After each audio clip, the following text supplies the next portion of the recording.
অত্যন্ত শ্রদ্ধেভাজন সভাপতি, উপস্থিত সমবেত প্রাণপ্রিয় মুসলমান ভাইরা, পর্দার অন্তরালে অবস্থানরত অত্যন্ত শ্রদ্ধেয় মা বোনেরা, যেই বিষয়টার উপরে আলোচনা করতে চাই সেটা হলো যে আমরা আশরাফুল মখলুকাত, সৃষ্টির সেরা মানুষ, আল্লাহ এই মানুষ সৃষ্টি করে পৃথিবীতে আমাদেরকে পাঠিয়েছেন একটা উদ্দেশ্যে। আল্লাহ কেন আমাদেরকে বানালেন? নিশ্চয়ই তার একটা উদ্দেশ্য আছে। অনর্থক অকারণে নিষ্প্রয়োজনে আল্লাহ আমাদের বানান নাই। আল্লাহ নিজে বলছেন, আমাদেরকে আল্লাহ প্রশ্ন করে জিজ্ঞাসা করেন, তোমরা কি ভাবো, তোমরা কি মনে করো অনর্থক এমনি তোমাদের বানাইলাম? আল্লাহ নিজে বলেন, আফাহাসিবতুম আন্নামা খালাকনাকুম আবাসা, তোমরা কি মনে করো অনর্থক অকারণ নিষ্প্রয়োজন আবাস? অবশ্যই না। তাহলে কেন বানাইলেন? উদ্দেশ্যটা কি? আল্লাহ আরেক আয়াতে পরিষ্কার করে বলে দিয়েছে, ওয়ামা খালাকতুল জিন্না ওয়াল ইনসা ইল্লা লিয়াবুদুন।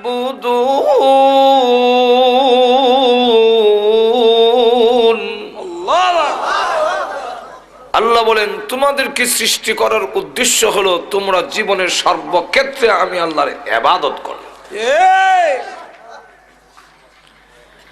এবং ইবাদত করলে কি করলে না, না নিজের ইচ্ছা মতে জীবন পরিচালনা করলে এর জবাবদিহিতার জন্য আবার কিন্তু আমার কাছে ফিরে আসতে হবে।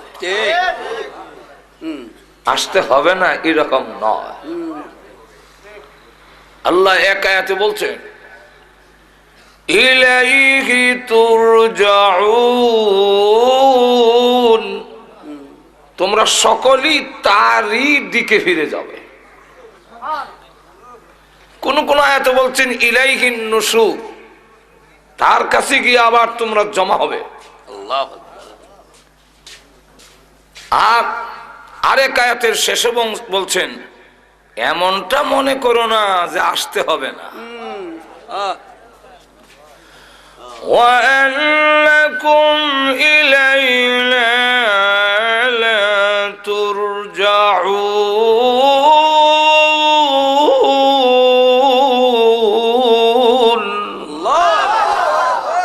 ফিরে আসতে হবে না এরকম নয়, অবশ্যই তোমার আমার কাছে আসতে হবে। জীবনের সব কিছুর হিসাব একদিন আমার দরবারে তোমাদের দিতেই হবে। আল্লাহ রাব্বুল আলামিন যুগে যুগে লাখেরও উপরে নবী রাসূল পাঠিয়েছেন এই কথাটা বোঝাবার জন্য। সুবহানাল্লাহ। শতাধিক শতের উপরে আল্লাহ কিতাব দিয়েছেন, নবীরাও এই কথাটাই বুঝাইছে। সব নবীরা বলছে, ইয়া কওমি ইবুদুল্লাহ মা লাকুম মিন ইলাহিন গায়রু, হে আমার জাতি, তোমরা আল্লাহর একত্ববাদে বিশ্বাসী হয়ে আল্লাহর গোলামি করো, আল্লাহ ছাড়া কারো ইবাদত করবে না। আল্লাহ। তাই জাহান্নামের পারে ফেরেশতারাও জিজ্ঞাসা করবে, কেউ আব্দুল সত্তার, আব্দুল গফফার, তোমাদের কাছে নবী রাসূল যায় নাই? সাআলাহুম খাযানাতুহা আলাম ইয়াতিকুম নাযীর।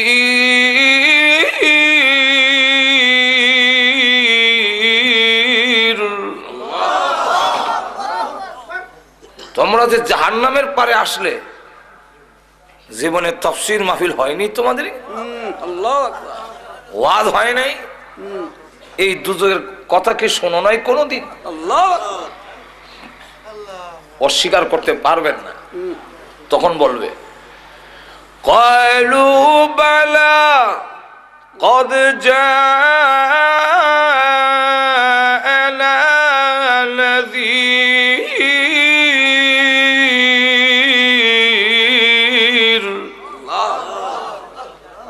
হ্যাঁ বহু তাফসীর মাহফিল হইছে ওয়াজ হইছে খুব আমরা শুনছি তাইলে এখানে আসলে কেন আমরা তখন অস্বীকার করছি এত বিশ্বাস করতাম না মনে করতাম আলেম ওলামা এমন কইবই فكذبنا وقلنا ما نزل الله من شيء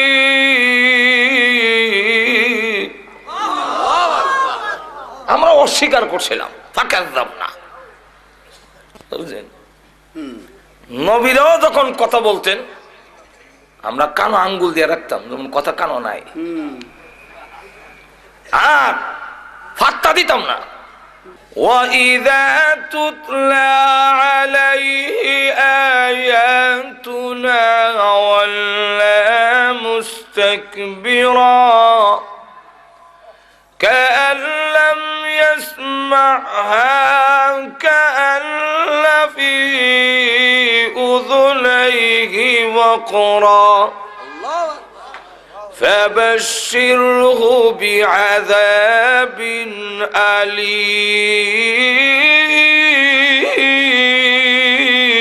أليم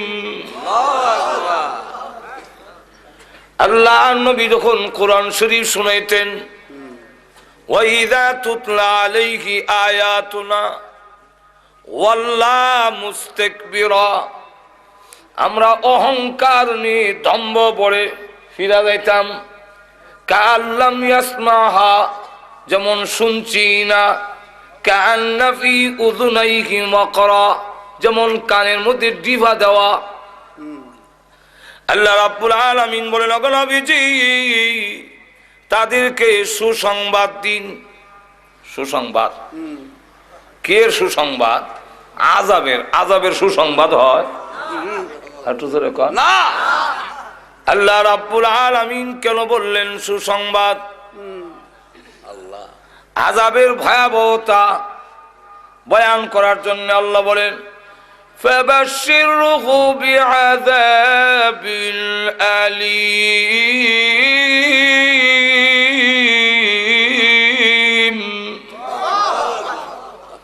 এদেরকে সুসংবাদ দিন আমার আযাব বড় কঠিন আযাব ওই দিনকে বলবে মনোযোগ দিয়া যদি শুনতাম যদি ভালো করে বুঝতাম বুঝার মতো তাহলে আজকে জাহান্নামবাসী হইতাম না قالوا لو كنا نسمع أو نعقل ما كنا في أصحاب السعير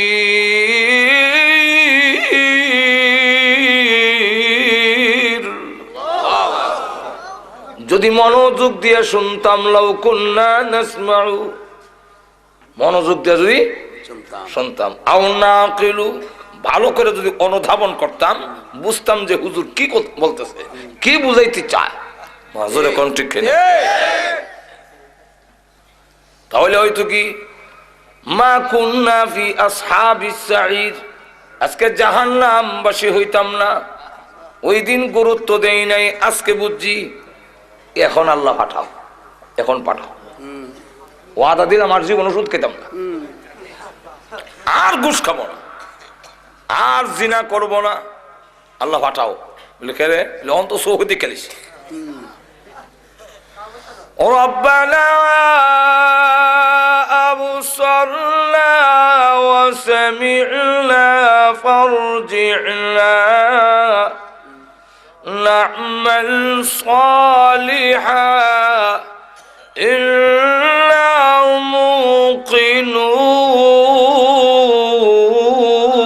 موقنون الله এখন চোখে দেখছি যে আযাব ভয়াবহ আযাব এখন চোখে দেখতেছি ওয়া সামি'না, কানে শুনতেছি। কে যে চিৎকার প্রভু, হ্যাঁ এখন চোখে দেখি কানে শুনি। সোহেলপুরের গুরুস্থানে যখন আযাব শুরু হয়েছে, মিশরের গুরুস্থানের মানুষ আতঙ্কিত কাঁপতেছে। হ্যাঁ প্রভু, এখন চোখে দেখি। আল্লাহর নবী বলেন, উম্মতেরা, যদি আমি আল্লাহর কাছে দোয়া করতাম, আল্লাহ আমার উম্মতকে কবরের আযাব দেখায়া দাও, আমি দোয়া করি না। কেন করি না জানোস নি? আল্লাহ তাদাফানু, তোমার বাবার লাশ লইয়া তুমি কবরও যাইবা না, মার লাশ লইয়া কবরও যাইবা না। এখন তো বুঝতেছি না, একদিন বুঝবো। আরব দেশের কবরস্থানে আমরা দেশের কবর লাগান, আমরা তো হইতাম মাথা খারাপ। কবরে এত হাক্কা করিয়া ইমন রাং সংসার দিয়া, এরপরে আবার বাত্তি উত্তি ধরাইয়া, কেন তোমরা এগুলা করো? কি যুক্তি তার পেছনে?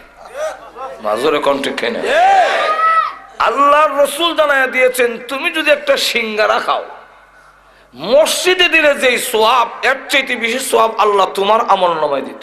রাসূলকে জিজ্ঞাসা করেছেন, হুজুর শ্রেষ্ঠ দান কোনটা? কোন দানটা সবচেয়ে বেশি শ্রেষ্ঠ? আল্লাহ রাসূল বলেন, যা তুমি নিজে খাইছো তা। আমি খাইলো আল্লাহ সোয়াব দেয়। তুই যে মোমবাতি একটা কবর নিয়ে জ্বালায়া শেষ করলে, এটা না মুর্দার লাভ হইল না তোর লাভ হইল? মাজরে কোন ঠিক কিনা? একটা মোমবাতি ধরালে এটার আলো কি কবরের ভিতরে যাবে? এটা যে জ্বললা শেষ হইলো, তোর তো কোনো কামো লাগলো না। জোরে কোন ঠিক নেই? কি লাভ? এর দ্বারা কোনো লাভ নাই। আমাদের দেশে কবর পূজায় ভরে যাচ্ছে,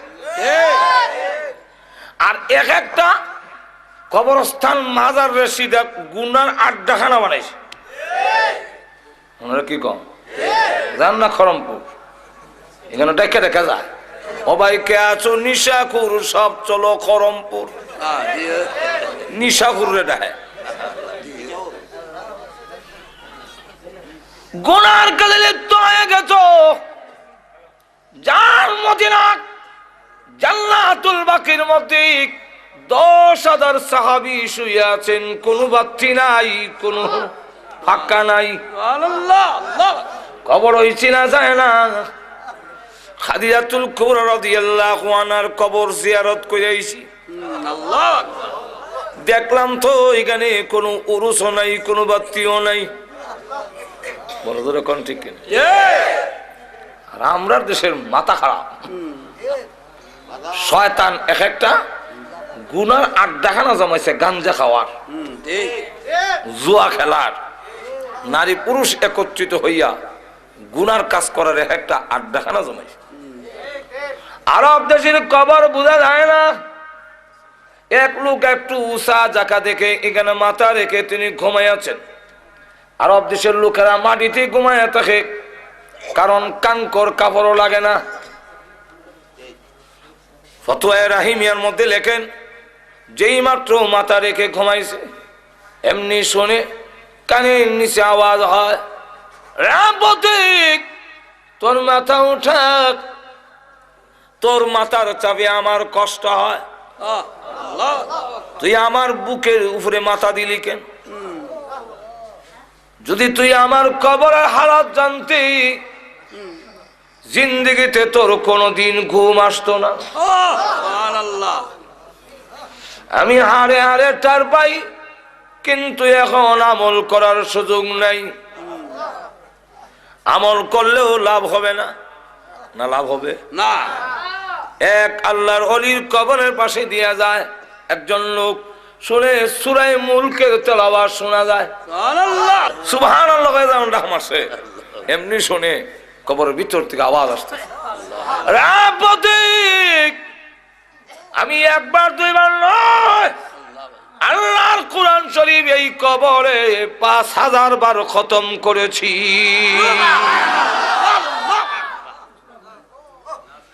একটা কাজ কর, 5000 বার খতম তোরে দেই, তোর একবার সুবহানাল্লাহ আমারে দিয়ে দে। আল্লাহ আল্লাহ।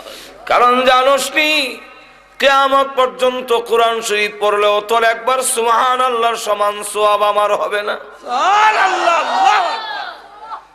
কবর, হায় আফসোস, আমি কবরে এসেছি, এখন আমি হারে হারে টার পাই, কিন্তু আমল করার সুযোগ নাই।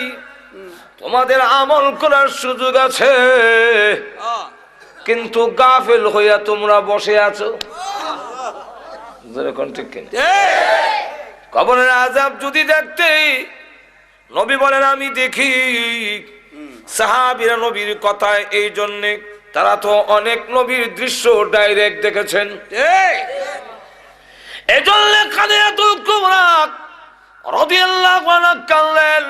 পৃথিবী থেকে বিদায় হওয়ার সময় আল্লাহ নবী বলেন, কান্দো কেন? নবী গো, কান্দার দুইটা কারণ, একটা হলো আপনার জন্যে, আর একটা হলো আমার নিজের জন্যে। আমার জন্যে কেন কান্দো? ওগো নবীজি, এতদিন আমি আপনার পাশে ছিলাম, কাফেররা আপনার গায়ে আঘাত করতে সাহস পায়নি। খাদিজাতুল কুবরা রাদিয়াল্লাহু আনহা কুরাইশের মধ্যে একজন শিল্পবতী ধনাঢ্য মহিলা, আবার তার একটা প্রভাব ছিল কুরাইশদের উপরে। এই কারণে নবীজি যখন দাওয়াত দেয়, পাশে দাঁড়ায় থাকেন খাদিজাতুল কুবরা। কারণ তখনও পর্দার বিধান নাজিল হয় নাই। আল্লাহর নবী যখন হাতে কাটে মাজারে দাওয়াত দেয়, লোকেরা এসে দেখে খাদিজা পাশে দাঁড়ানো, আল্লাহু আকবার, সাহস পায় না আঘাত করতে। খাদিজাতুল কুবরা বলেন, ওগো নবীজি, আমি যখন বিদায়ী হয়ে যাব, আপনার পাশে কে দাঁড়াবে? এই জন্য আমি কান্দি। মার কান্দা দেখে ছোট্ট মেয়ে ফাতেমা রাদিয়াল্লাহু আনহা ডাক দিয়ে বলে, মা গো, আপনি কাঁদলেন না, ওয়াদা দিলাম গো, আপনি পৃথিবী থেকে বিদায় হয়ে গেলে আমার বাবার পাশে আমি ফাতেমা সব সময় দাঁড়াইয়া থাকবো। এই জন্যে রাসূল যখন দাওয়াত দিতেন, ছোট্ট একটা মেয়ে কোমর ধরে রাখতেন। আল্লাহু আকবার। এই মেয়ের নাম ফাতেমা। সুবহানাল্লাহ। এখন নবীজি দুই নম্বরটা হলো আমার জন্য কান্দি আমি পৃথিবী থেকে বিদায় হয়ে গিয়া কবরের যে কোনো সামান নাই, আল্লাহ কি নিয়ে যাব? আমার যে কোনো সামান নাই। আপনারা বলেছেন কবরে চাপ দিবে, আল্লাহ নবীজি আঙ্গুল দেখে বলেন, এইভাবে একটা হাড্ডি আর একটা হাড্ডির ভিতরে ঢুকে যাবে। এখন নবীজি এইভাবে যদি হয়, আমি খাদিজার ভয় লাগে, আমার যে কোনো সামান নাই, সামান নাই, অথচ আল্লাহ সালাম পাইছেন। হাদিস শরীফের মধ্যে আসছে, আল্লাহর নবীর দরবারে খাবার নিয়ে আসতেছেন, প্লেট দিয়ে জিবরাইল নবীজির কাছে বসা। এমনি জিবরাইল বলেন, ওগো নবীজি, আপনার খাদিজাকে এই মুহূর্তে মহান আল্লাহ সালাম দিয়েছেন। 10 জন পুরুষকে আল্লাহ জান্নাতের সার্টিফিকেট দিয়েছেন, ঠিক তেমনি ভাবে এই পৃথিবীর 10 জন মহিলাকেও জান্নাতের সার্টিফিকেট দিয়েছে। ইসলাম নারীকে যে ইজ্জত দিয়েছে, পৃথিবীর কোন ইসলাম, পৃথিবীর কোন তন্ত্র মন্ত্র মহিলার এই ইজ্জত দিতে পারবে না। সুতরাং মহিলাদের ইজ্জত দেওয়ার জন্য আল্লাহ পর্দার বিধান দিয়েছেন, নারীর অবরোধের জন্য নয়। যারা কিনা আল্লাহর চাইতে নারীর পক্ষে বেশি দরদ দেখায়, এদের মতলব বলো না, এদের পুরুষের গাঠটি নারীর মাথায় চাপায় দেওয়ার ষড়যন্ত্র করছে। বাংলাদেশিরা, এখানে মুসলিম জনগোষ্ঠী, এখানে মুসলমানের উপর ভিত্তি করে আইন তৈরি হবে, এবং এই কথাটা সব দলই বুঝে। আওয়ামী লীগ নির্বাচন ইশতেহারে লিখেছে কোরআন সুন্নাহ বিরোধী কোনো আইন পাস করা হবে না। বিএনপিও ফারুক আন্না ফারুক লেখে ইসলামী মূল্যবোধ, কারণ বুঝে যে এটা না করলে এই দেশও চলবে না। জোরে কোন ঠিক না? জাতীয় পার্টিও ইসলাম রাষ্ট্রীয় ধর্ম এই কথা বলে খারাপ হয়, যেরকম ঠিক না বুঝে এই দেশের মানুষ মুসলমান, যেরকম ঠিক না। এই দেশের জমিনের নিচে লক্ষ লক্ষ আল্লাহর ওলিরা শুয়ে আছেন, এই দেশের জমিনের উপরে লক্ষ লক্ষ আল্লাহর ওলিরা বিচরণ করেন, যে দেশের জমিনে লক্ষ লক্ষ মসজিদ প্রতিষ্ঠিত, যে দেশের জমিনের উপরে হাজারো হাজার মাদ্রাসা প্রতিষ্ঠিত, যে দেশের আল্লাহু আকবারের ধ্বনির মাধ্যমে পশু পাখিরা পর্যন্ত ঘুম ভাঙে, এদেশের কৃষক শ্রমিক মাঝি মাল্লারা আল্লাহু আকবারের ধ্বনি শুনে ঘর থেকে বের হয়, এবং যে দেশের মানুষেরা আল্লাহু আকবার শুনতে শুনতে সব কাজ করে, যে দেশের সূর্য ডুবে আল্লাহু আকবারের মাধ্যমে, যে দেশের সূর্য ওঠে আল্লাহু আকবারের মাধ্যমে, সেই দেশে ডাইরেক্ট কোরআন সুন্নাহ বিরোধী কোন আইন কোন রায় এদেশের জনগোষ্ঠী মেনে নিবে না। ভাইয়ের আমার, আইন একটা কয়ে ফেললো বা কয়ে ফেললো, আল্লাহ গজব ছেড়ে দিছে। গজবের নাম ইফটিজিং।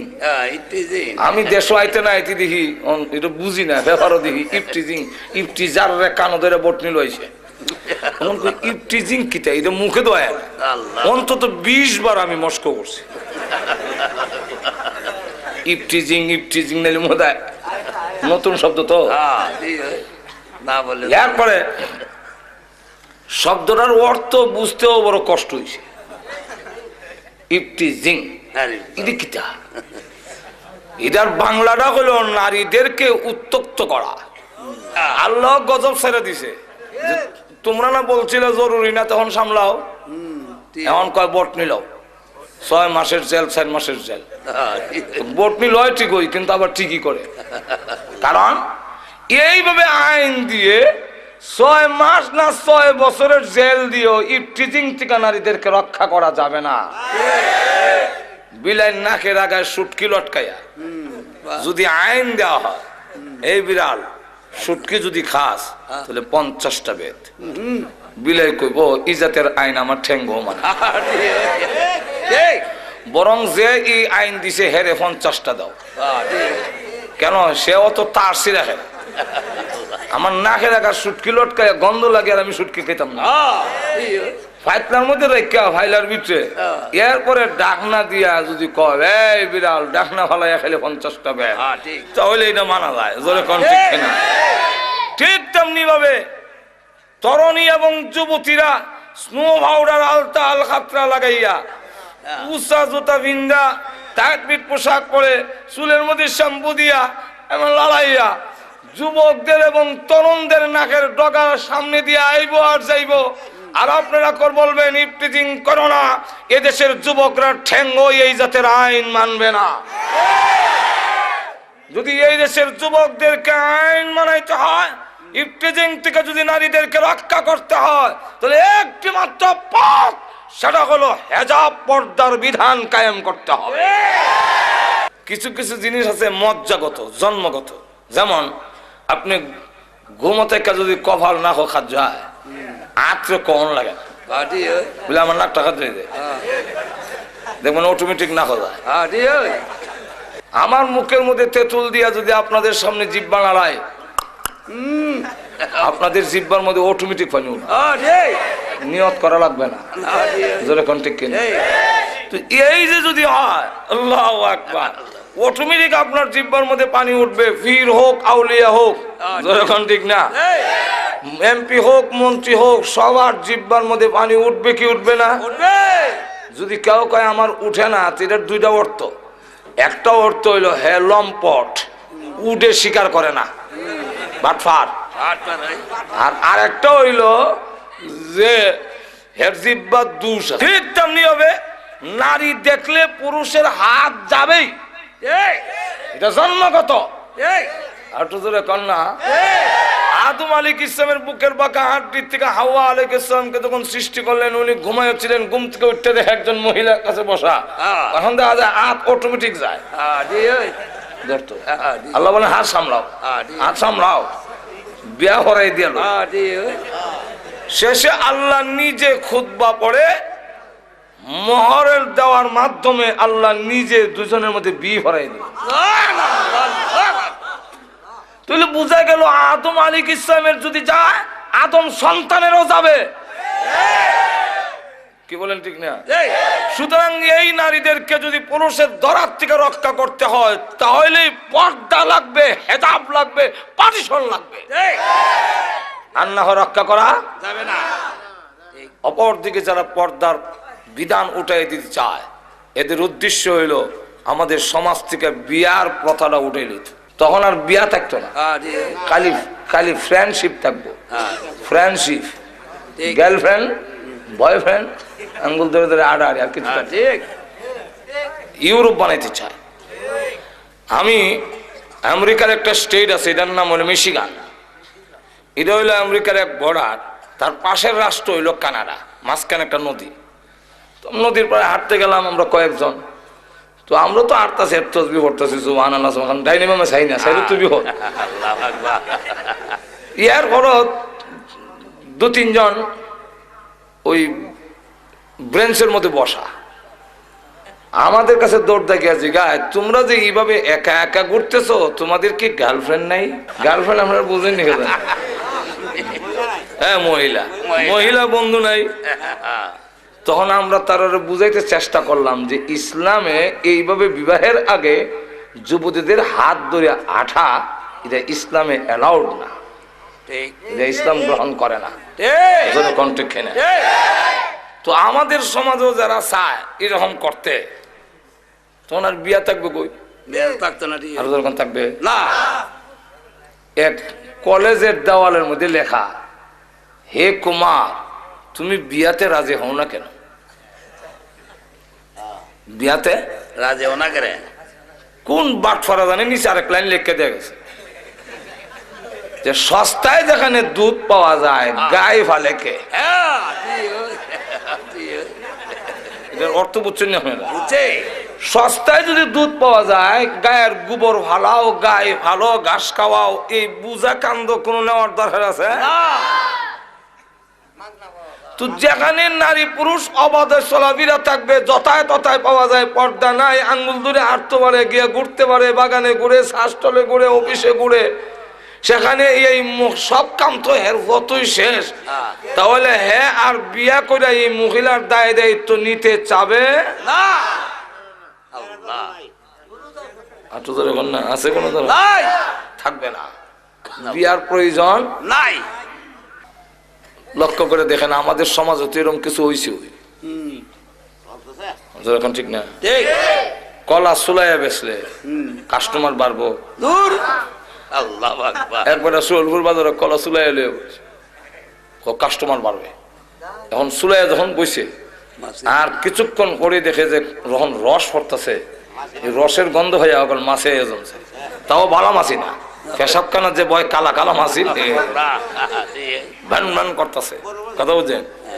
এখন কাস্টমার যারা আগে কলা নিত সবই দেখে হয় মাপ চাই 1000 বার কলা লাগতো, সন্ধ্যা পর্যন্ত বেটা বসে রইলো, কেউ কলা নেয় না। এখন কি করবে? যেখানে ফালাইতে যায় সকলে ফসা কলা কেন ফেলায় না, এখন কি করবে? শেষে মাথাত কলা লইয়া গান গায়, কইতাম নি কি গায়? ও ভাই কে আছো কলার খরিদ্দার, কলার পিছনে আছে 1 টাকা কইরা পুরস্কার।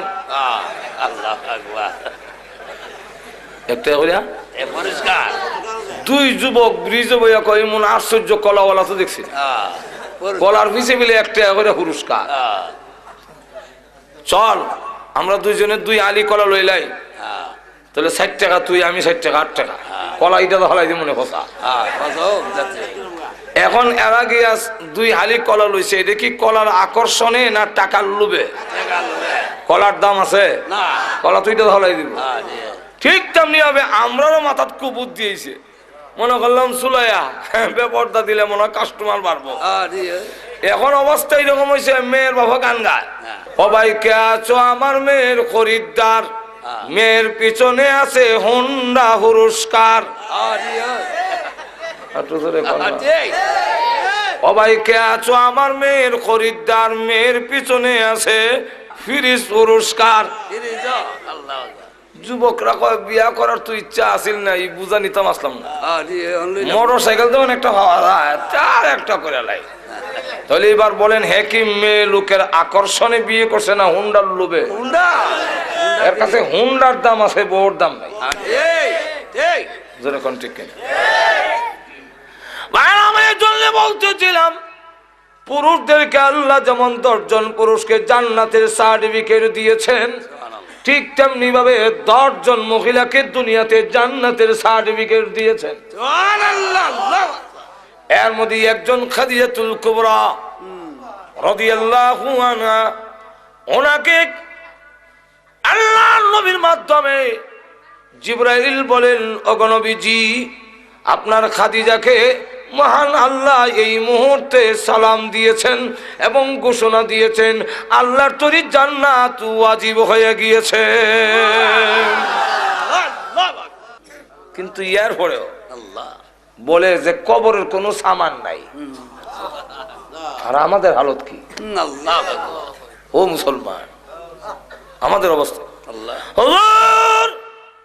কান্নার কারণ হইল আমি পৃথিবী থেকে বিদায় হয়ে গেলে কবরের জগতে যখন রেখে দিবেন, কবর যে বলছেন এইভাবে চাপ দিবে, এটা কিন্তু রেহাই নাই, সবকে দিবে। আল্লাহর নবী বলেন কবরের আযাব থেকে যদি কেউ রেহাই পেত, আমার সাদ ইবনে মুআয রেহাই পেত।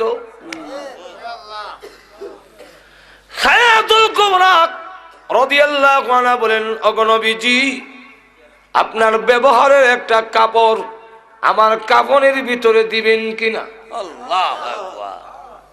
আমার বিশ্বাস আপনার ব্যবহারের একটা কাপড় যদি আমার কাফনের ভিতরে থাকে গো, তাহলে কবর আমাকে এইভাবে চাপ দিতে পারবে না।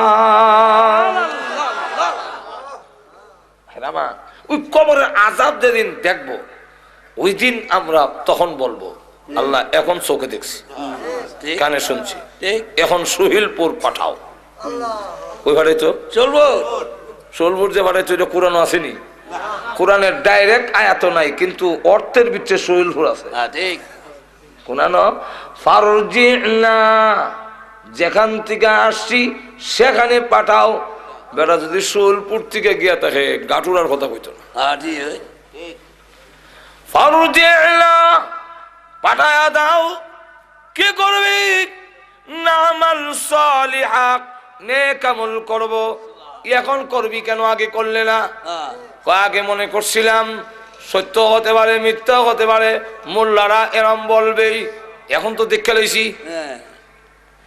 ইল্লা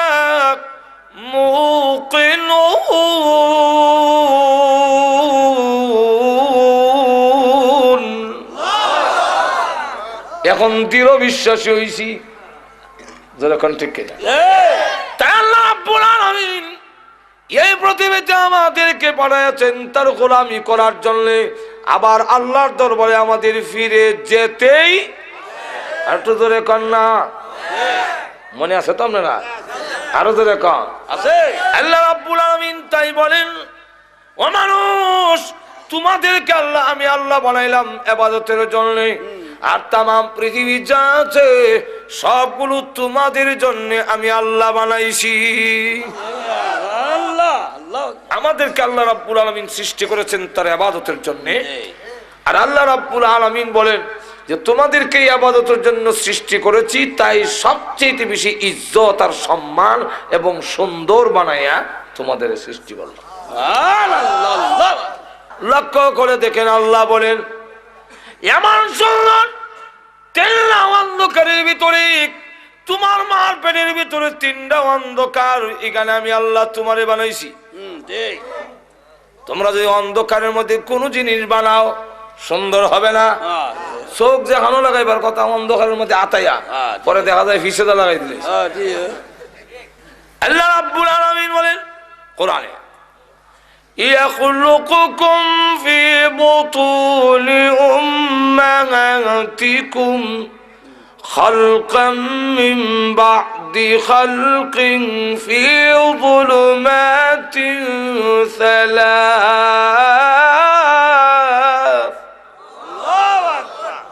আল্লাহ বলেন তোমার মার পেটের ভিতরে পর্যায়ক্রমে 3টা অন্ধকারের ভিতরে তোমার সৃষ্টি করছে।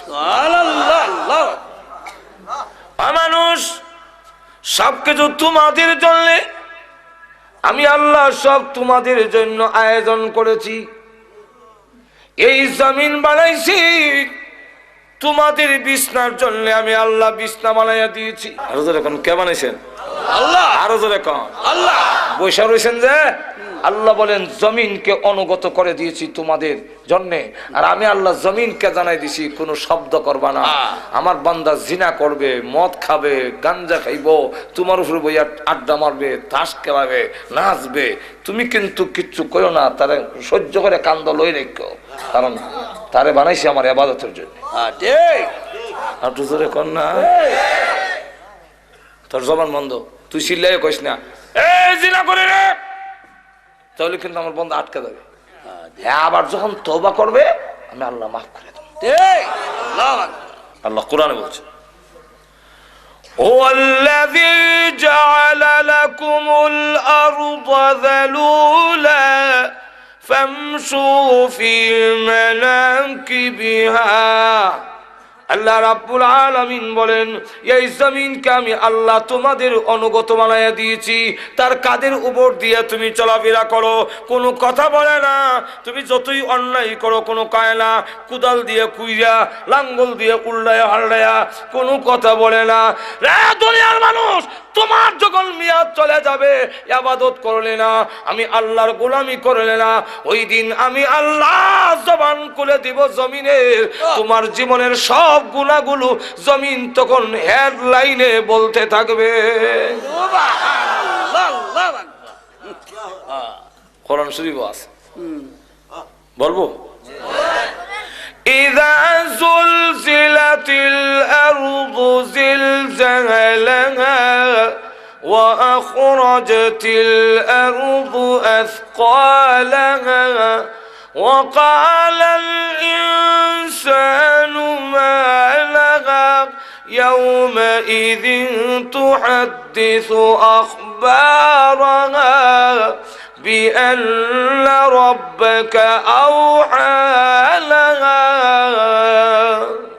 জমিন হয়ে গেছে, মুহাদ্দিস বর্ণনা দেয়, কি এর বর্ণনা? আখবারাহা, আখবার খবরের বহু বচন, খবর রে বাংলা হয় সংবাদ, ইংরেজিতে হয় নিউজ, আর আরবিতে হয় খবর। যখন কি হয় খবর, তখন হেডলাইনে কয় আল্লাহ সুদ খাইছে, ঘুষ খাইছে, মদ খাইছে, জিনা করছে আমার উপরে। ইয়া আল্লাহ, জমি তুমি যদি বলো তো আমি বাঁচবো কেমন? আল্লাহ। وقال الإنسان ما لها। জমিন তোর কি হইল, এমনি এই কথা কেন কস? আল্লাহ ডাক দেবেন নবী গো, বিআন্না রাব্বাকা আওহা লাহা। জমিন কেন কথা বলবে জানেননি? আপনার রব হুকুম দিয়েছেন, আপনার রব হুকুম দিয়েছে, এই জন্য মানুষ যত গুনাহ করেছে জমিন সব এক একটা করণে বর্ণনা দিবে। আর এখন জমিন নড়ে না। আল্লাহ বলে ইয়া তো উপরে আকাশ, কোন ফিলার দিলাম না, এই আকাশ কে স্থাপন করছে? আল্লাহু আকবার। আরো জোরে কোন আল্লাহ। কার জন্য? আমরা কোনদিন ভাঙ্গে পড়ে না, টুকরা না, সলডা না। আল্লাহ কোরআনে বলছেন কেন হবে না? وَجَعَلْنَا السَّمَاءَ سَقْفًا مَحْفُوظًا। আল্লাহ বলেন আসমানকে আমি আল্লাহ নিরাপদ ছাদ বানাই দিছি, মাহফুজান, নিরাপদ, কোনদিন পড়বে না। আল্লাহ। পৃথিবীর মানুষ, আমি আল্লাহ তোমাদের জন্য পানি নিয়ন্ত্রণ করে দিয়েছি, পানির সাপ্লাই দিয়েছি। বাংলারে তোমরা তো আসল জিনিস দেখো না, প্রত্যেকটা ডিস্ট্রিক্টের জন্য নদী দিয়েছি। সিলেটের গিয়ে দেখবেন সুরমা, আর একটু আগায়া দেখবেন কুশিয়ারা, আবার মৌলভীবাজারের জন্য দেয় মনোমুখ, আবার একটু হবিগঞ্জের জন্য এসা খুয়াই, ব্রাহ্মণবাড়িয়ার জন্য তিতাস, কুমিল্লার জন্য কমতি, ময়মনসিংহের দিকে যান তাহলে ব্রহ্মপুত্র। আল্লাহ রাব্বুল আলামিন বলেন তামাম পৃথিবীর আটলান্নি মহাসাগরকে আমি আল্লাহ সংযোগ করে দিয়ে তাম পৃথিবীতে তোমরা আমার গোলামি করবে। তাই আমি আল্লাহ তাম পৃথিবীর পানির যাতে অসুবিধা না হয় প্রত্যেকের এলাকায় এলাকায় পানির সাপ্লাই পৌঁছাইয়া দিয়েছি।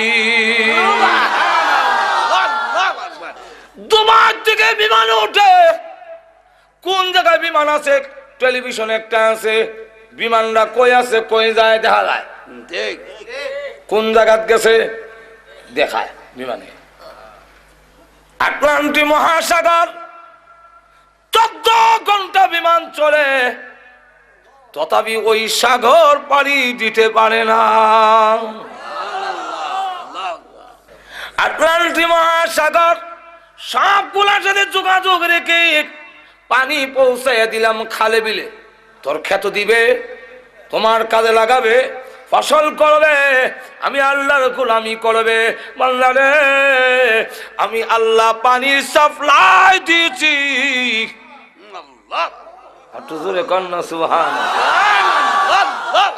আবার কোন নদীর মধ্যে উপরে হলো লবণাক্ত নিচে মিঠা, অথবা উপরে মিঠা নিচে লবণাক্ত, কোন বান নাই, শুধু একটা হুকুম, পানি রে ও লবণাক্ত পানি মিঠা এলাকার যাইস না, আমার বান্দা অসুবিধা হবে, সে আমার ইবাদত করবে।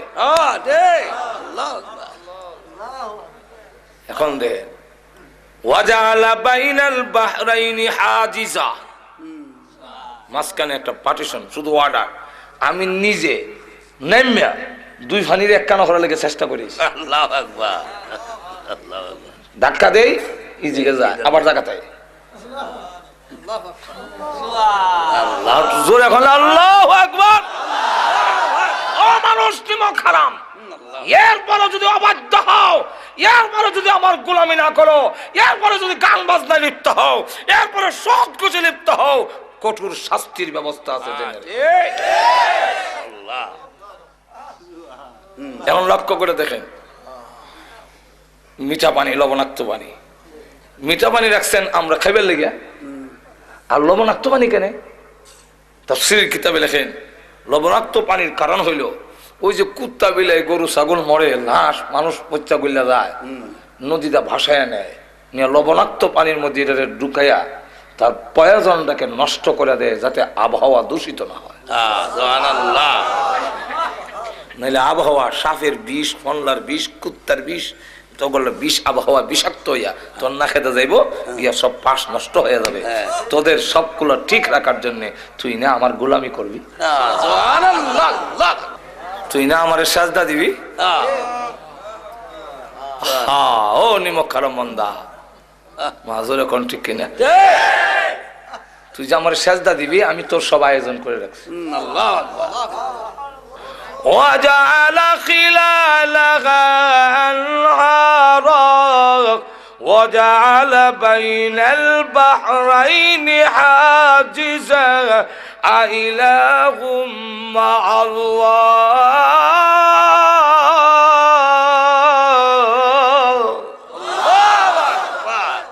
আমি ছাড়া কি আরো মাবুদ আছে? না। এই কাজে শরীক আছে? তুই কোন যুক্তিতে খরমপুর গিয়া বাবাটা হস, খাজা বাবার দরবারে গেছিস, শরম করে না তোর? আল্লাহ বলেন কে তোরে সরাইলো এই দয়ালু আল্লাহর কাছ থেকে? কন্যা আল্লাহ নিজে বলছে, ইয়া আইয়ুহাল ইনসানু মা গাররাকা বিরাব্বিকাল কারীম।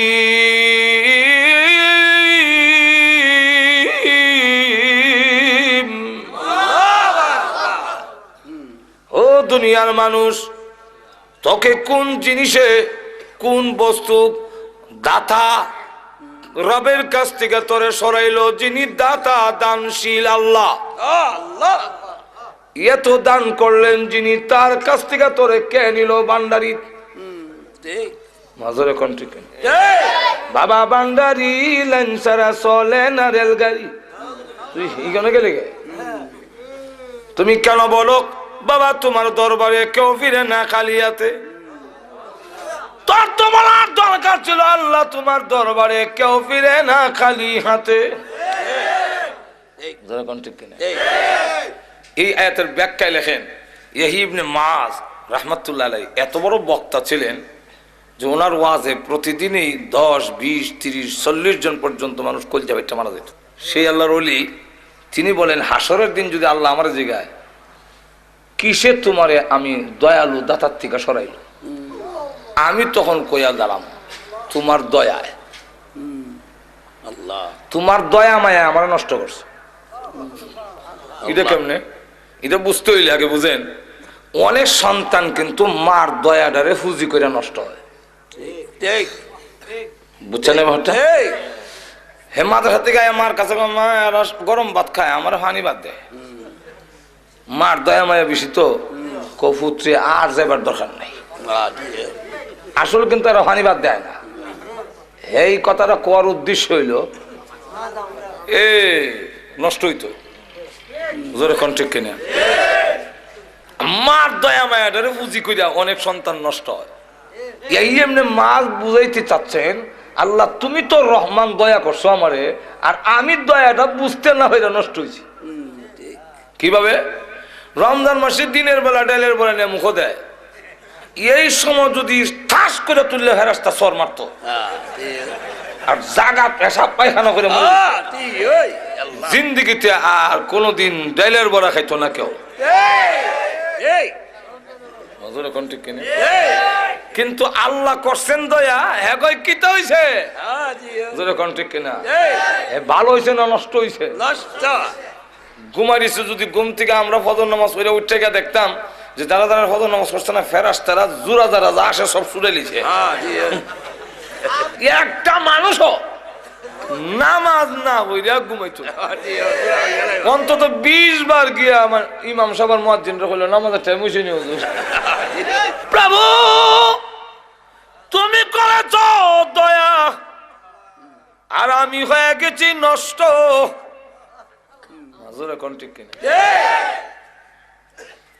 মা যখন ছোট সময় দুষ্টামি করতাম তো আব্বার কাছে বিচার গেলে আব্বা কইতো হয়তো হে থাকবে আর না হয় আমি থাকবো। আমিও বাড়ি চাই না, খালি চক্কর দেই। আল্লাহর কি মর্জি, এক ঘরের সাইডে আমি আইতাছি, আব্বা যে এই সাইডটা দিতেছে এটা তো আমার জানা না। দুজনকে মুখামুখি এমনি হই না। আব্বা কত দৌড় দিস না, ঠ্যাং ভেঙেলিম। আমিও দেখলাম দৌড় দিয়া জানলা হয় তখন খত মেনু সরি গজব থেকে বাজবার লেগে কাম হয় না।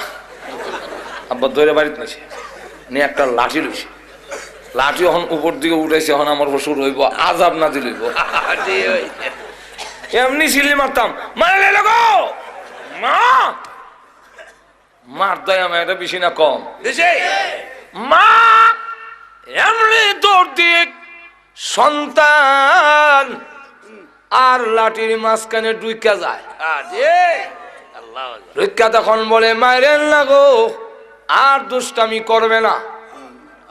মা খুব ভালো করে জানে আমি মায়ের খাই ও দুষ্টামি ছাড়তাম না। মা দয়া মায়া যেমন বড় হয়ে দাঁড়ায়, আল্লাহ বলেন আমি রহমান। তুই যখন নামাজ পড়স না, তুমি যখন রোজা রাখো না, সুদ খাও ঘুষ খাও জেনার মধ্যে লিপ্ত হও, আমার গজব যায় তোকে ধরার জন্য। আমি আল্লাহ দয়ালু, আমি দেখে আমার বান্দা মরে যাবে, ধ্বংস হয়ে যাবে। এমনি আমার দয়া মায়াকে ডাক দিয়ে বলি ইন্না রাহমাতি সাবাকাত গাযাবি, গজবের আগে আগে দৌড় দে। আমার বান্দার গজবের মাঝখানে ঢুইকা গিয়া বলবে গজব রে পড়িস না, এবার রমজানও ডাইলের বড়া খাইছে, সামনের রমজানে আর খাইতো না। আমি আল্লাহ করি তোরে দয়া, আর তুই গেছ নষ্ট হইয়া। যখন ঠিক কিনা? এর লিগে ইয়াহইয়া ইবনে মাআজ কর আল্লাহ যদি জিজ্ঞাসা করেন তা আমি কমু তোমার দয়া মায়া যদি না করতা অত নষ্ট হইতাম না। যখন ঠিক কিনা? আল্লাহ আমি যেমন আগে দয়া করছি, মরার পরও দয়া চাইবা বাঁচতে পারবি না। যখন ঠিক কিনা? ফেরেশতারা তোর ধরে লইব, কারণ সিস্টেম যেভাবে দেয়া রাখছি তুই ধরা পড়বে। হ্যাঁ ঠিক আটশো ধরে এখন না ঠিক সিস্টেমে ধরা হয়ে গেছে কইতাম নেই হ্যাঁ এক ঘটনা কারণ সিস্টেম তৈল যার ওজন নেকের ওজন বেশি হইব হে জান্নাতি আর যার গুনাহ বেশি হইব فأما من ثقلت موازينه فهو في عيشة راضية وأما من خفت موازينه فأمه هاوية একটা বান্ধে লেছে মানছে পড়ে সিস্টেমে তো বান্ধে লেছে আল্লাহ অপরাধী দেখেন আল্লাহর দয়া কেমন হয় কান্দে আব্বার আব্বা আমার আব্বা না যা বেটা আব্বা হ্যাঁ বিয়ে করছি হ্যাঁ মা আপনার নাম মা না না আমি কোন সন্তান গর্ভে ধারণ করি নাই আল্লাহ আকবার নফসি নফসি নফসি আল্লাহ আমারে বাঁচাও আল্লাহ বাঁচাও ফুলাটা দিয়েছে আল্লাহ বাঁচাও হেতু আবার ধরে লাই কোন ও হকের লেগে হ্যাঁ দিয়ে দেখবেন বন যদি আইয়ে ফাওনা নিবে হ্যাঁ আইসে হ্যাঁ দিয়ে আইসে কই আমি করো না আল্লাহ আকবার দিয়ে ভাই যদি কয় বলে ফুলারা পাঠাইতে আসতাম সৌদি আরব 3 লাখ 2.5 লাখ টাকা লাগে ভাইরে কইছে তুমি 1 লাখ টাকা দাও দিত না এর লেগে ভাই আইলে এই সময় বেশি এই সময় আইসে আর হাসরের মাঠ হ্যাঁ আল্লাহ স্ত্রী তুমি আমার বউ না না আমার বিয়ে হইছে না হ্যাঁ দিয়ে আল্লাহ আমার কথা না কোরআনে বলছেন সব ভাগবো হ্যাঁ এই হ্যাঁ يوم يفر المرء من أخيه وأمه وأبيه আল্লাহ وصاحبته وبنيه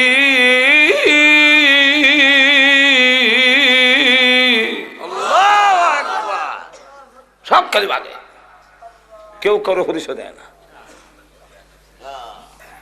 আপনি আমার বিয়াই না মনানা সাহেব ও মনানা সাহেব আরে বিয়াই মারাইও না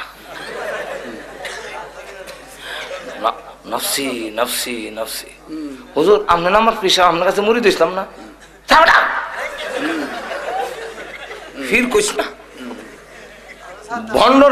ভন্ডর কাছে যখন যাইব হে আল্লাহ আমি কোনো বিরই না বাপ ধরছিলাম ফ্যাট ফলবার লেগিয়া فلا أنساب بينهم يومئذ ولا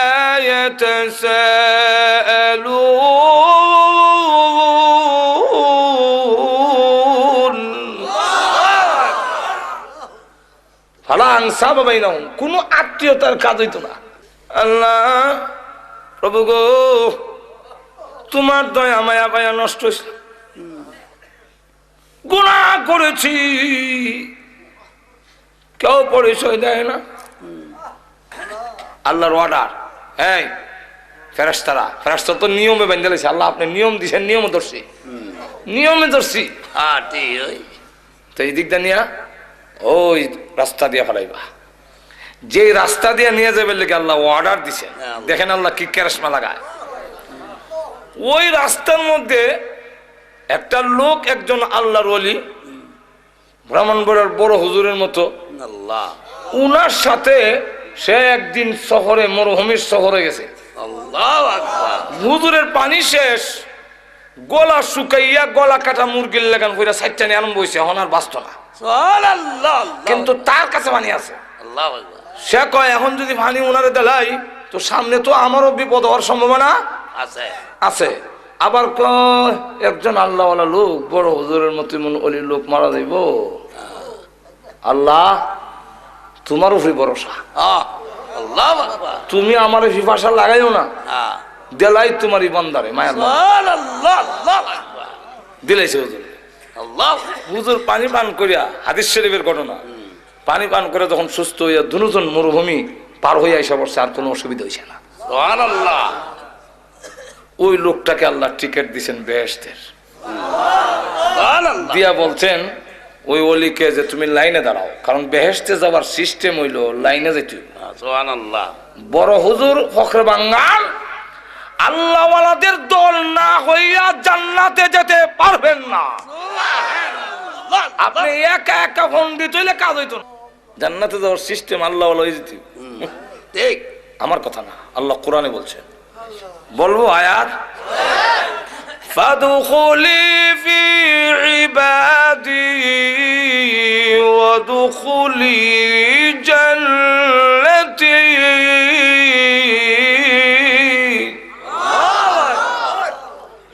ফাদখুলি ফি ইবাদি, সব গ্রামার আপনারা বুঝে কোনো দরকারও নাই আর সময় নাই।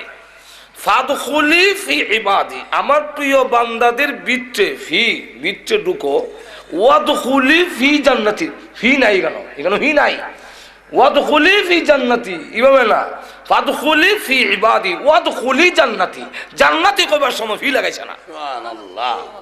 আল্লাহ তাহলে জান্নাতে যাওয়ার আগে আল্লাহওয়ালাদের দলে ঢুকতে হবে, আর ঢুকতেই তুমি জান্নাতে যেতে হবে। সুবহানাল্লাহ। টিকিট লয়ে গেছে আল্লাহ, আর আল্লাহর বিধান হলো যারে টিকিট দিলেইব আর টিকিট ক্যান্সেল করবেন না। টিকিট ফাইলে তেলে খামসা। সুবহানাল্লাহ। আল্লাহু আকবার। ঠিক। জান্নাতি যা কইব আল্লাহ, ওই লোকটা যে দাঁড়ানো হানি খিলাইছিল যে, আল্লাহ তার সাথে দেখা করবেন লেগে মারাইছে। ওই দিক দিয়ে নাই, হ্যাঁ, ঘুরাই নিছে। ইয়া হান্নানু ইয়া মান্নান বান্দালাইছে,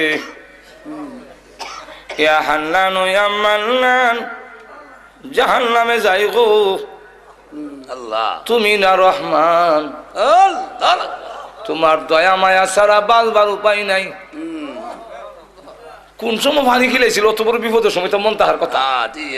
আল্লাহ তার মেমোরির মধ্যে আইনা দিছে এই বেটার চেহারা। চেহারাটা দেখা যায় আর কয় চিনি চিনি লাগে। আল্লাহ চিনি যেমন ও ফানি যে কিনেছিলাম বেস্টের টিকিট লইয়া খাড়া হয়েছি। হুজুর মরুভূমির মধ্যে গলা কাটা মুরগির লাগান চটপটি করছিলেন পানির অভাবে, মরণের উপক্রম ছিল, নিজে না খাইয়া পানিটা দিয়েছিলাম গো আপনার মুখে ঢালিয়া। এত বড় বিপদের সময় সাহায্য করেছিলাম, আর আজকের কিয়ামতের মাঠে আমি বিপদে পড়েছি। আপনি কি পারেন না গো আল্লাহর কাছে এই কথাটা বলে সুপারিশ করতে? আপনি যদি বলেন আপনার টিকিট তো ক্যান্সেল হবে না, আপনার টিকিট বাতিল হবে না, হে আল্লাহর ওলি আপনার সুপারিশ আল্লাহ গ্রহণ করবেন। আপনি যদি আমার জন্য সুপারিশ করেন তাহলে আপনার কোনো ক্ষতি হচ্ছে না। একটু বলেন না আল্লাহর কাছে। লোকটা কাহা এত বড় বিপদের সময় তুমি আমারে সাহায্য করেছিলে, এমনি আল্লাহর কাছে বলে প্রভু গো বড় বিপদের সময় নিজে না খাইয়া ওই পানি আমার মুখে ডাইলা দিছে, আল্লাহ গো তারা কি মাফ করতে পারো? আল্লাহ মাফ করে দাও।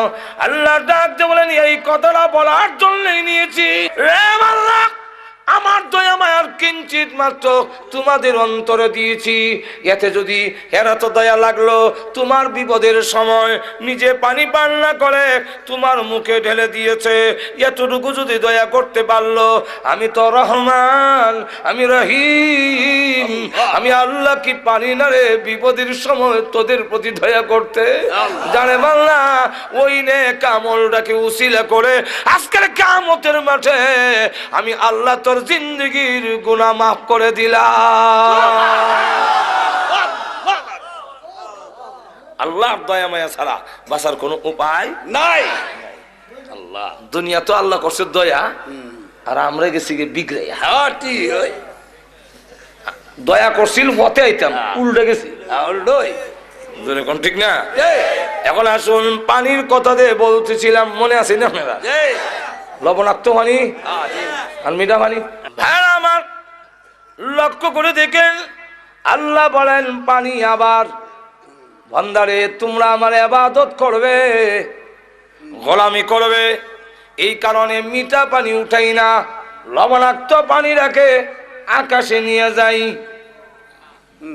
তোর জন্য মিঠা পানির শর্ট না পড়ে।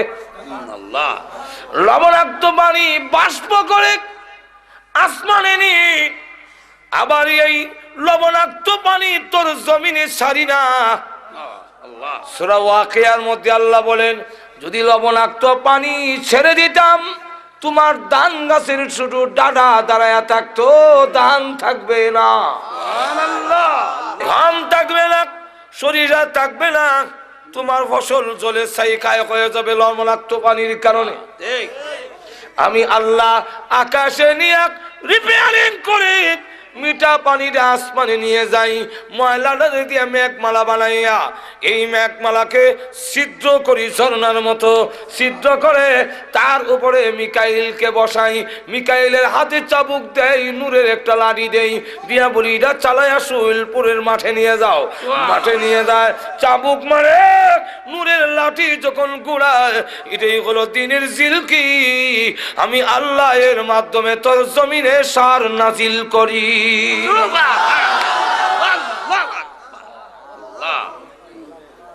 আমার এইভাবে আল্লাহ রাব্বুল আলামিন বলেন ডাইরেক্ট উপর থেকে পানি ছেড়ে দিলে তোর ফসল নষ্ট হয়ে যাবে, ফসল নষ্ট হয়ে যাবে। আল্লাহ বলেন মিকাইলকে দিয়া মেঘমালা তোর জমিনের কাছে নিয়া ঝর্ণার মতো করে রাখছি, তোর জমিনে সারি রে ফসল খাইয়া তুই 5 ওয়াক্তের নামাজে আমি আল্লাহকে সাজদা দিবি। সাজদাত গিয়া কইবে সুবহান রাব্বিয়াল আল্লাহ। আচ্ছা যাক, লবণাক্ত পানি গেল, তোমার নৌকা যে যায় শোলপুর থেকে ইটের নৌকাটা বুঝাই করে যে যাস বাতার সমানে সমানে পানি। কোন সাইন্টিস্টের, কোন দার্শনিক, কোন বিজ্ঞানীর মাথায় ধরে না যে তরলাক্ত পানির উপরে এই পাথরের নৌকাটা ভেসে থাকে কিভাবে। তলে তো পানি তো নরম, দিলে নিচে দিলে বাইশে রকম নেই। আমরা তো মনে হচ্ছেন বেটাগিরি, বেটাগিরি। আল্লাহ কোরআনে বলেন না না, আমি পানির হুকুম দিছি, বাসায় রাখিস। বলবো আয়াত, والفلك التي تجري في البحر بما ينفع الناس।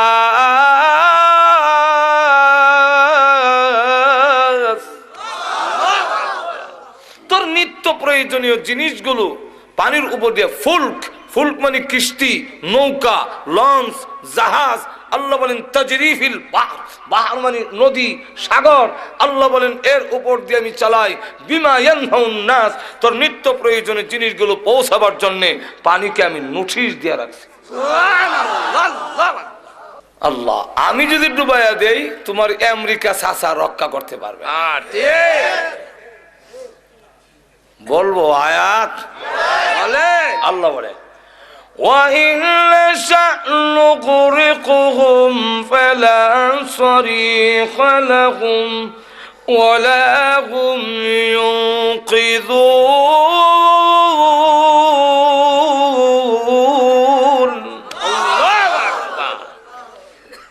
আমি যদি ডুবাইয়া দেই তাহলে وَإِن نَّشَأْ نُغْرِقْهُمْ, আমি যদি তাদের ডুবাইয়া দেই ইচ্ছা করি, ফালা সরিখা লাহুম, কোন সাহায্যকারী পাবে না, ওয়ালা হুম ইউনকিযুন, তোমাদেরকে কেউ রক্ষা করতে পারবে না। আল্লাহ বলেন শুধু তা না, আমি আল্লাহ ঘুমাই না, আমি আল্লাহ তোমাদের ঘুম পাড়াই এবং ঘুমের ব্যবস্থা করে দিয়েছি। ওয়াজআলনাল লাওমা সুবাতা وجعلنا الليل لباسا আল্লাহ বলেন আমি ঘুম না দিলে ট্যাবলেট খেলে তোর ঘুম হইতো না। আমি ঘুম দেই। কেন দেই? ঘুম দেওয়ার কারণ, কেন ঘুম দেই? আল্লাহ রাব্বুল আলামিন বলেন ওয়াজআলনা নাওমা সুবাতা, আমি কেন তোমাকে ঘুম দেই? বিশ্রামের জন্য।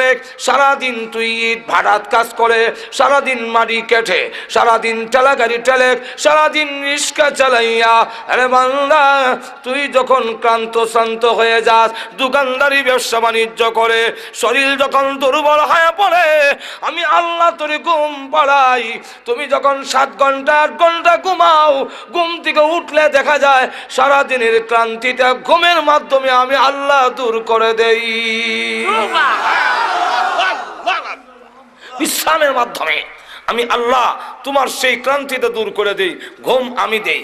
আবার ওয়াজআলনাল লাইলা লিবাসা, তোর ঘুমটা ভালো করে চাপার জন্য আল্লাহ রাব্বুল আলামিন বলেন রাইতের নামক পর্দা আমি ঢেকে দেই, অন্ধকার করে দিই, তোর ঘুমটা যেন ভালো করে চাপে, তোর ক্লান্তিটা যেন দূর হয়। এরপরে আল্লাহ রাব্বুল আলামিন বলেন চন্দ্রটারে আবার ড্রিম লাইট আমি বানাইছি। চন্দ্রের মধ্যে যে একটা গাছ দেখা যায় দেখছেন তো, এই গাছটা কিসের? ছোট সময় বৈশাখ জ্যৈষ্ঠ মাসে সুতা ধরতাম দৌড়ে, ধরেন নাই মনে হয় আপনারা? তো মাকে জিজ্ঞাসা করলাম, মা এই সুতা করতে গায় গো? মাকে ওই যে সান্দ একটা গাছ দেখো, এখানে বুন্নিতা হ্যাঁ, এই বুন্নি সুতা ছাড়ে। বিজ্ঞান যখন পড়লাম তারা কয় পৃথিবীর ছায়া। নবীর হাদিস যখন পড়লাম তখন নবী কয় পৃথিবীর ছায়াও না, গাছও না। এটা কি? আল্লাহ রসুল বলে এটা আল্লাহ তার বান্দার প্রতি যে নিয়ামত দিয়েছেন তার আলামত। কি আলামত হুজুর? চন্দ্রের মধ্যে ও সূর্যের মতো এমন পাওয়ার আছে, দুইটার লাইট দিনে রাইতে জ্বললে বান্দার ঘুমাইতে অসুবিধা হবে। আলুর মধ্যে ঘুমাইলেও রাইতের ঘুম আর দিনের ঘুম একরকম হয় না, বারবার ঘুম ভেঙে যায়। ঘুমাইলো মানুষের আডা আডি টার হওয়া যায়, ঠিক না? আল্লাহ জিবরাইলকে হুকুম দিলেন, আমরা যেইভাবে কুফি ল্যাম্প নিবাই আর দিয়া তাবা দিয়া, আল্লাহ জিবরাইলকে বললেন তোমার নূরের পাকা দিয়া 3 বার তাফা দাও চন্দ্রের মধ্যে। কয়বার? 3 বার। জিবরাইল আলাইহিস সালাতু ওয়াস সালাম তার নূরের পাখাকে আমরা হাতে সমানো না, চন্দ্রের মধ্যে 3 বার আঘাত করার পরে যখন নাকি এইভাবে আঘাত করে করার সাথে রাতে তার ভিতর থেকে আলু বের হয়ে গেছে। আল্লাহ হুকুম দিলেন সূর্যের সাথে মিলাইয়া দাও, যোগ করে দাও, আর চন্দ্রের মধ্যে একটা দাগ রেখে দাও। আমার বান্দা দেখে যেন আমি আল্লাহর শুকরিয়া আদায় করে 5 ওয়াক্তের নামাজের সাজদায় পড়ে যেন যেতে পারে। এই কথা বলে পৃথিবীর মানুষেরা আমি আল্লাহ ঘুমাই না, তোমাদের ঘুম পাড়াই। আমি আল্লাহ ঘুমাই না, ঘুমাবার ব্যবস্থা তোমাদের করে দেই। আর ওই যে চন্দ্রটারে ডিম লাইট বানিয়ে দিয়েছি তোমার ঘুমটা ভালো হওয়ার জন্যে। বান্দারে এই সবগুলো কইরা আমি আল্লাহ ঘুমাই না তোমাদের ডাক শোনার জন্যে। কোন সময় বিপদে পড়ে আমি আল্লাহকে ডাক দিবি, তোমাদের ডাকে সাড়া দেওয়ার জন্যে। আমি আল্লাহ 24 ঘন্টার ভিতরে একটা সেকেন্ডও ঘুমাই না। এই সকল ব্যবস্থা করলাম তুমি আমার ইবাদত করবে। যেরকম ঠিক কিনা? এখন হয়েছে কি, আমার আয়াতের দিকে যাই। আল্লাহ বলেন না, তুই অবাধ্য হয়ে যাস।